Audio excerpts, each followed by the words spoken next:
Selamat pagi saudara-saudara, sahabat yang baik hati. Sebelum kita mendengarkan renungan pagi hari ini, mari kita berdoa. Terima kasih ya Tuhan untuk semua kebaikan dan berkat Tuhan kepada kami hingga pagi hari ini. Tuhan telah bangunkan kami dengan penuh sukacita dengan napas kehidupan baru. Tuhan, kami rindu untuk mendengarkan firman-Mu, berkati acara renungan kami pada pagi hari ini sebelum kami beraktivitas.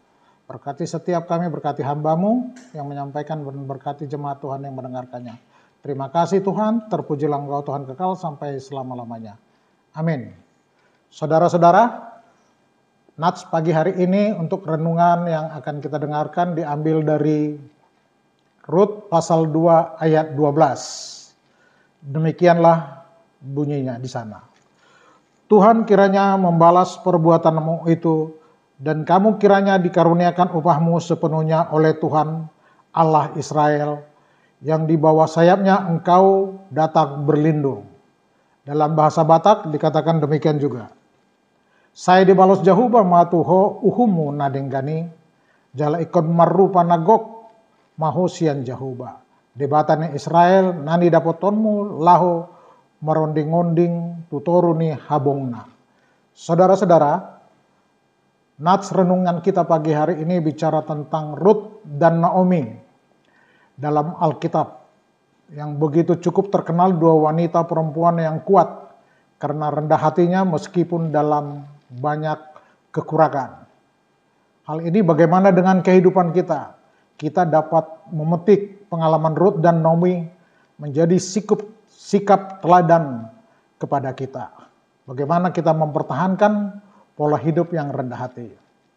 Saudara-saudara, Rut adalah perempuan Moab yang terhubung dengan bangsa Israel melalui Silot, keponakannya Abraham.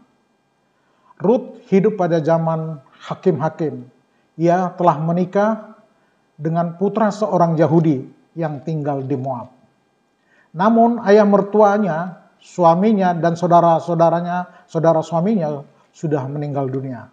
Oleh karena itu, Rut harus memutuskan apakah sebaiknya ia tinggal di Moab, tanah airnya, atau ia pergi bersama Naomi, ibu mertuanya, ke tempat yang tidak dikenalnya, yaitu Yehuda.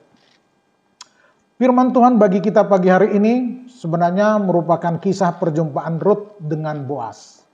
Rut merupakan seorang janda miskin dan hidupnya penuh dengan kekhawatiran. Ia tidak punya apa-apa, tidak punya materi, bahkan kehilangan anak dan suami. Penderitaannya silih berganti datang dalam menerpa hidupnya. Karena saudara Rut juga meninggal, maka dia dan Naomi terpaksa menghidupi diri mereka sendiri. Rut berpergian tiap hari untuk memungut jelai yang tertinggal oleh penyabit-penyabit di ladang, demi menghidupi dirinya sendiri maupun dirinya Naomi. Ia mendapatkan pekerjaan di ladang Boas tanpa mengetahui bahwa Boas adalah sesungguhnya keluarga dari Naomi. Sebagai perempuan miskin, dalam budaya kuno Israel, Rut hanya punya sedikit pilihan untuk mencari nafkah. Setelah tinggal di Bethlehem bersama dengan Naomi, Rut pergi memungut bulir-bulir jelai di ladang. Ia bekerja di belakang para pemetik atau penuai hasil panen. Menurut hukum Israel kuno, ketika orang Israel memanen hasil panen dari ladang mereka, mereka harus meninggalkan sebagian tanaman di tepinya dan sebagian sisa gandum, yaitu potongan gandum yang akan jatuh atau terlewatkan oleh para pemanen saat mereka melewati ladang tersebut.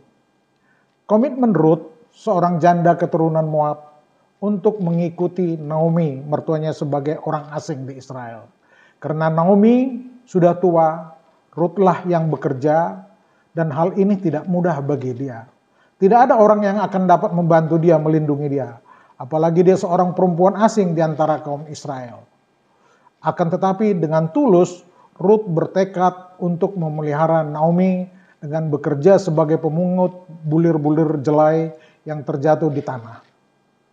Jemaat Tuhan yang dikasih Tuhan, Allah yang memelihara hidup Rut dan Naomi adalah Allah yang sama memelihara hidup kita. Oleh karena itu mari kita percaya dan arahkan pandangan iman kita kepadanya. Teruslah bersandar pada pemeliharaan Tuhan. Meskipun mungkin kita pernah mengeluarkan keluhan tentang segala kepahitan hidup kita di masa lalu.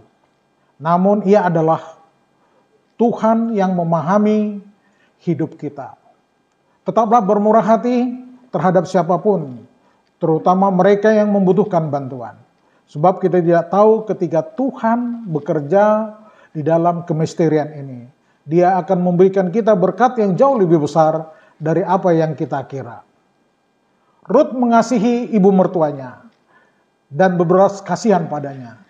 Karena ibu mertuanya sudah tua, sudah kehilangan suami, dan kedua putranya juga. Ipar Rut yang bernama Orpah memutuskan untuk tinggal di Moab. Sedangkan Rut tidak ingin berpisah dengan Naomi atau Allah bangsa Israel yang dia kenal. Bersama-sama Rut dan Naomi berkelana kembali ke kota Bethlehem di Yehuda, di mana mereka memulai kehidupan baru.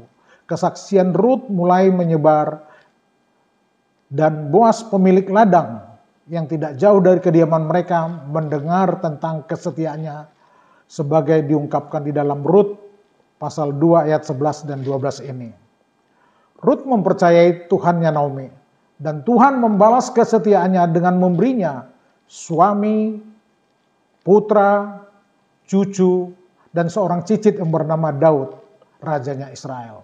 Selain semua ini adalah merupakan karunia, Allah memberi Rut kehormatan berada di daftar keturunan Yesus.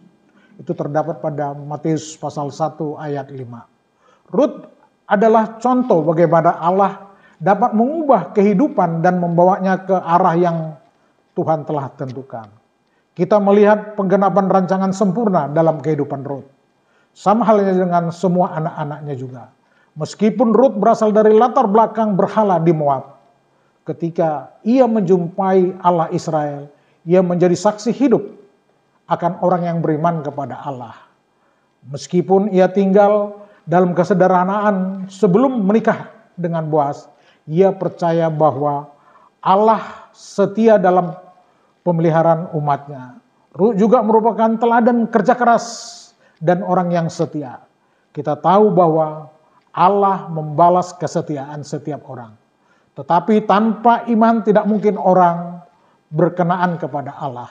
Sebab barang siapa yang berpaling kepada Allah, ia harus percaya juga kepada Allah.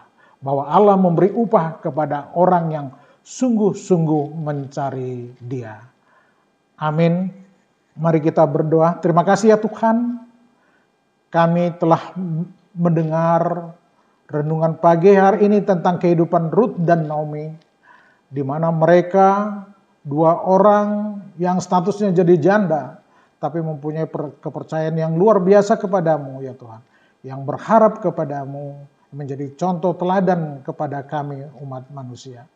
Tuhan terima kasih, berkatilah setiap kami yang mendengarkan renungan pagi hari ini. Terima kasih Tuhan. Bapa kami yang di sorga, dikuduskanlah namamu, datanglah kerajaanmu, jadilah kehendak-Mu di bumi seperti di sorga.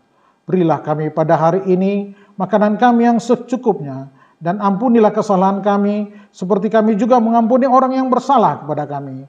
Dan janganlah membawa kami ke dalam pencobaan, tetapi lepaskanlah kami daripada yang jahat, karena Engkau yang punya kerajaan dan kekuasaan dan kemuliaan sampai selama-lamanya. Amin. Kasih anugerah dari Yesus Kristus dan kasih setia dari Allah Bapa, persekutuan dari Roh Kudus yang menyertai kita dahulu, sekarang, dan sampai selama-lamanya. Amin. Shalom.